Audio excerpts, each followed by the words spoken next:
All right, so there's guys out there who are seriously afraid to put themselves out there, right? And if they see some other guy putting himself out there, they'll either silently or not so silently judge him, right?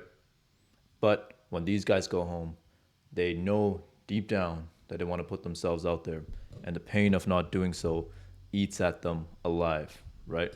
Or they just lie to themselves and say, "Oh, actually, I don't actually want to put myself out there," and they just lie to themselves when in reality they know they want to put themselves out there. Whereas there's other guys out there who recognize, "Hey, I'm not perfect, but here's what I want." They put themselves out there, and they put their best foot forward, and they enjoy life. I'm going to talk about what I think is the difference here and how we can be in the latter group. Without further ado, let's dive into it. All right, so I remember clearly, this is back when I was at my old house, and my dating life absolutely sucked at the time, right? And because I was so scared to put myself out there, the only avenue I would use is like online dating, right? Because it's very low risk in terms of putting yourself out there. But it's not like I was getting a bunch of matches. I was getting like barely any matches. But I'd be checking the apps like every 2 minutes, like, oh, did I get a message? Did I get a message? And that was like my life, right? I was so insecure at that time. I was insecure about my face, about my physique, and I felt that, other people wouldn't be attracted to someone of my skin color. This was my mentality at that time, right? And I think back to that. And this was my mentality for like 4 plus years. And I think back to that. And I think how much better life would have been had I just gotten over myself, stopped trying to aim for like this image of perfection, and just been okay with rejection and put myself out there. Now, there's two things I want to touch on real quick. One is the people who tell you, "Oh, you got rejected, just let it go, brah. Oh, you feel this way, just let it go, brah." It's like, no, take that thought, throw it out the window. All right, we don't listen to those people. I feel at least that they're very unempathetic to how much this shit hurts, right? Look, I understand what it feels like to always feel like kind of the unattractive one, right? It's not like I was born with like stellar social skills or stellar good looks or something like this. So all throughout elementary school, high school, college, I always felt like, kind of the one left out, whether it was a dating type of thing or like social events type of thing. I always felt like I was kind of left out and it didn't really get any attention. And of course, I wanted attention on both those things. I wanted to be invited to like, cool parties, and I wanted to have like a good dating life, but didn't have either, right? So of course that hurt a lot. So taking all that hurt and then continuing to try to put yourself out there, I'm not going to act like it's easy and it doesn't hurt. It does hurt, and it's not something you can just snap and the pain just goes away, right? So I just want to make clear I'm empathetic to that pain. Now, next I want to touch on the people who say, "Oh, rejection? I never got rejected, bro. Like, what are you talking about, bro?" It's like, no, take that thought, throw it out the window as well. First of all, they're full of it, right? Because I can guarantee you, any person that I know who's gone on kind of like the self improvement journey, and especially when you try to improve your dating life, of course, there's going to be periods of rejection, right? There, there just are, right? And I'm going to touch on some things other than dating life as well, but dating is just kind of the easy example, right? Like no guy or girl out there is like having 100% success and like never getting rejected. And rejection is not even necessarily a bad thing. If someone rejects you, it's for a reason, and there's a reason they feel that you're incompatible.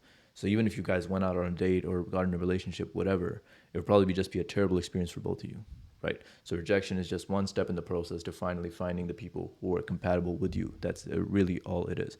But again, both these people, I feel like they're unempathetic, and they put these weird trains of thoughts, trying to impose them on us to make it seem like this is okay or we shouldn't be feeling how we're feeling. Like, no, take those thoughts, throw them out the window. All right.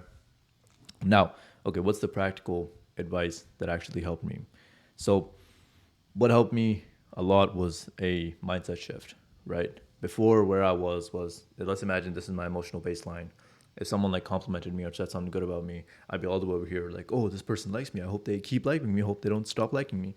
And the other side of it was, if someone said something bad about me, my emotional baseline would fall over here, where I'd get like really frustrated and really angry and start feeling bad about myself, right? And what helped me is realizing that whether someone loves me or whether someone hates me is of equal importance, which is in fact very minimal importance.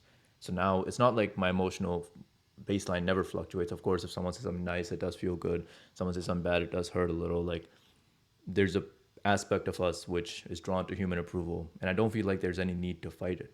We can just accept it as it is, but also accept that we don't have to let that rule our lives, right? Now, another point that I want to make, and that's kind of the mindset shift that's helped me, is understanding that your progress is most important, right?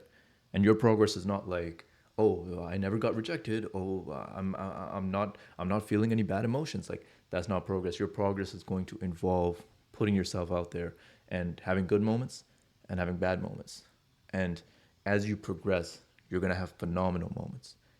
But those phenomenal moments won't come unless you're willing to deal with these bad moments, right? And one example that I can give, kind of from dropping importance, so I'm going to share like a funny rejection story that I have, which I would have been scared shitless to share before, especially on such a public platform, right? But I'm happy to share it, and I hope it can kind of serve as just a funny story for you, but also a little motivation to know that this rejection stuff does happen, and it's a-okay, right?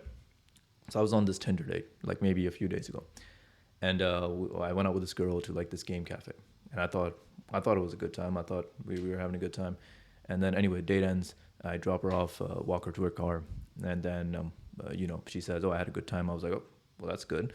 Do you want to do it again?" And then she was like, "Yeah, I'd love to do it again." I'm like, "Awesome," right? And then I kissed her. I went home, and I was feeling pretty good about it. Like I had no idea that she potentially actually didn't enjoy it. And by the time I went home and I opened Tinder, she'd already unmatched me, right? So that's just the way it goes sometimes. But I know, I'm not tripping over this rejection. I'm not gonna act like, it was like a feel good moment or something. Obviously it hurt, but I understand that these rejections are just taking me one step closer to finding people who I am truly compatible with. Now, there's one more point I want to touch on, which was the main point I was really trying to drive home with this video, and I just want to drive it home explicitly now. Be kind to yourself throughout this progress, this self-improvement process, progress, and understand that you're not perfect and that it's a-okay. Stop trying to strive for this like unrealistic level of perfection that realistically almost no one, in fact, no one really meets, right? And I remember again my mentality before when I was on online dating. I was like, oh, I need the perfect jawline, and then I need big arms, and I need abs, and then once I have pictures of me with all that stuff, then I can put myself out there. Then I can start dating. And what a ridiculous standard to put on yourself, right? It just no, right? Thinking like that is gonna lead you to again where I was, where I spent 4+ years of my life just like in this constant internal battle with myself, where I knew I wanted to go out. I knew I wanted to improve my dating life, but I would just put these standards on myself like, no, you can't do it until you do this thing. And this goal of like putting on a lot of muscle and jawline, like whatever, like these can take years, right? Make no mistake about it. Muscle building is a slow process. So don't wait years to enjoy your life. Next, another example I can give, of me trying to shoot for perfection is, again, because I was trying to fight off all these bad emotions, just trying not to feel them. I knew I wanted to be a fighter for a long time. I knew I wanted to get into like mixed martial arts or boxing of some sort, and I procrastinated on it for so long, right? Why? Because I was afraid of going into the ring, fighting with someone, and falling on my butt, getting punched and falling on my butt with everyone watching, right? And just because I have anxiety in general, like I have social anxiety and just anxiety in general, I've had it almost all my life. And just even going to like, I have sparring session tomorrow, and just even thinking about that right now, my heart's like beating out of my chest. And I know as I walk up to that ring, heart is still going to be beating out of my chest, but I'm still going to do it because I don't need to be perfect. Okay, maybe I get punched. Worst case scenario, I get knocked out. Like realistically, it won't happen because people don't hit that hard in sparring. But let's assume worst case scenario. Like that's fine, right? It's okay. Putting myself out there is more important to me, and my progression is most important to me. All right. So hey, again, stop trying to be perfect. Put yourself out there and get those goals achieved. Now, I just want you to imagine for a second. Imagine you take this advice, you run with it, and a while from now, you've achieved the goals you set out to achieve, right? Imagine that if, improving your dating life is one of your goals, like it was mine, you've put yourself out there, you've, joined, I don't know, some social activity or something, but opened up some avenue to where you can go out and meet people, open up your dating pool. And now imagine a few months from now, or maybe even a few weeks if you get lucky, right? You found a girl, or if you're, kind of into more of the casual phase right now, multiple girls that you enjoy spending time with, and your dating life has significantly improved, and you're not constantly having this what ifs in your mind. It's like, oh, my dating life is going to be so awesome, but I just need to do this first and do this first. And you're not in this like constant internal battle with yourself. Imagine that. Imagine how much more confident you're going to feel on a day-to-day basis and how much more you're going to enjoy life. Because one thing I can tell you, even though, it's something with like an example, like going to boxing, right? It's been scary every time. It's been an anxious experience every time. It's not been perfect every time, but my confidence has risen with every one of those difficult things that I've done that I knew I should be doing, right? Whereas the opposite side of that is when I've chosen to stay home and watch porn and masturbate instead. It's like, yeah, it felt great for like 1 hour, and then for the next week, 2 weeks, didn't really feel all that good, right? Whereas that boxing class, confidence was rising, and I was just so much happier in general, and things in my life continued to improve, right? So we're here, you and me, we're here for long-term happiness, all right? So imagine you stuck with your goals, and that's what you've gotten, right? That's what we're here for. So anyway, that's all I have for this video. Thank you so much for watching. I'm going to leave my Instagram, TikTok somewhere over here. Please do support there as well. Look, ultimately, I want this to be our positive little community where we help each other, support each other, and help each other get to that next level in life. So please do join our community. Please do like, comment, subscribe. I'll talk to you later. Peace.